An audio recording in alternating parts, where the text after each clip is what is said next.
Hey everyone, Danielle here, and I'd like to welcome you to our spring celebration YouTube hop. This hop includes a giveaway. If you'd like to enter, all you have to do is like, subscribe, and comment on each video. A YouTube hop is a series of videos that revolve around the same theme. I've gathered together a few talented artists, and we all wanted to share how we celebrate spring through our art. When you're done watching this video, click the link down below and go to your next video. Don't forget to like, comment, and subscribe along the way. I'll be giving away one of my face stencils, so make sure you comment by the 27th of March. I decided to celebrate spring through color. There are a lot of colors that I don't use. I tend to gravitate toward purples and blues, and I kind of want to break out of that and experiment with more high contrast colors and bring in some of that vibrancy into my artwork.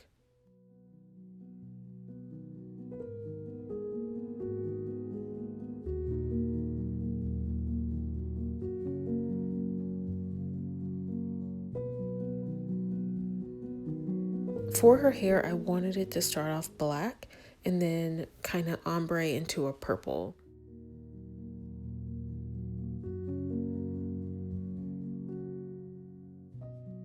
This wasn't the purple I wanted. I wanted something more vibrant. I really wanted you to see that contrast. But as I went along, I was able to correct the color and kind of make it pop with the colored pencils toward the end.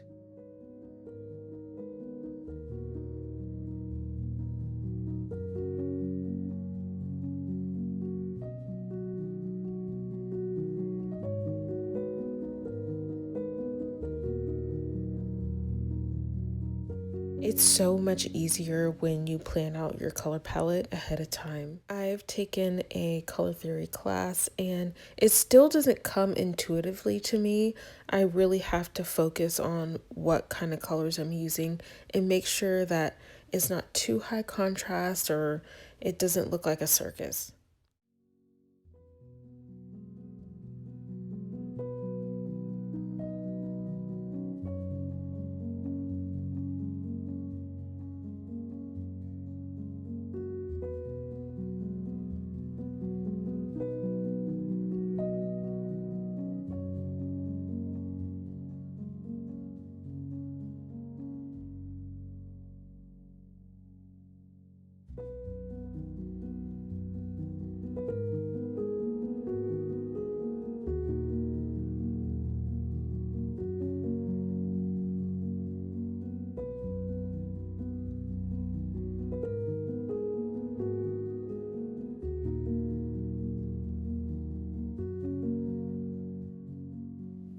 One thing I want to work on is adding more layers of watercolor before I go in with the finishing touches, because normally when I'm done watercoloring, I'm going in with colored pencil, but I feel like I could have pushed the color a little bit further, even though I do love the way that she turned out.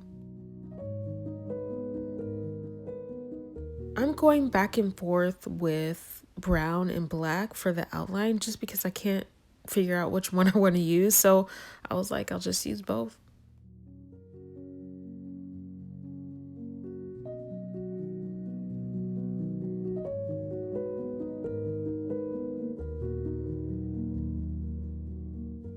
I like adding a bunch of different random colors into the eyes because it makes it more interesting. But I added red and orange and it made her look kind of funny. But I was able to layer over more color pencil and I was able to fix that. Another thing I wanted to say, when I'm adding in the blush with this really soft pink, I'm barely going over the page. I'm going really lightly so that it blends in with the watercolor.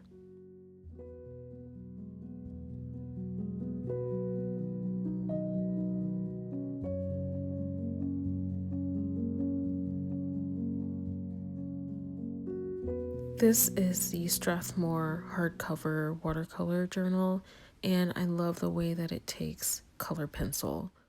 You don't have to overwork it. Especially if you're using Prismacolor pencils, it'll have a really nice payoff.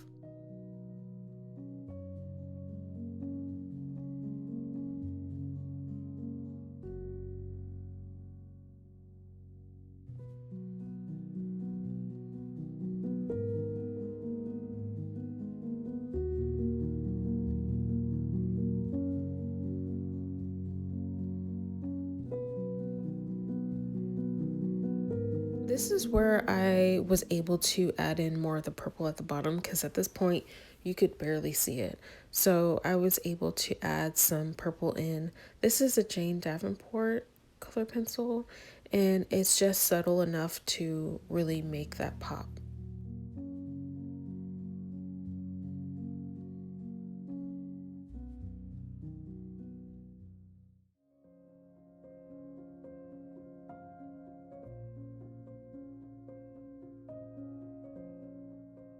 I'm going to use my Posca pen for the final highlights.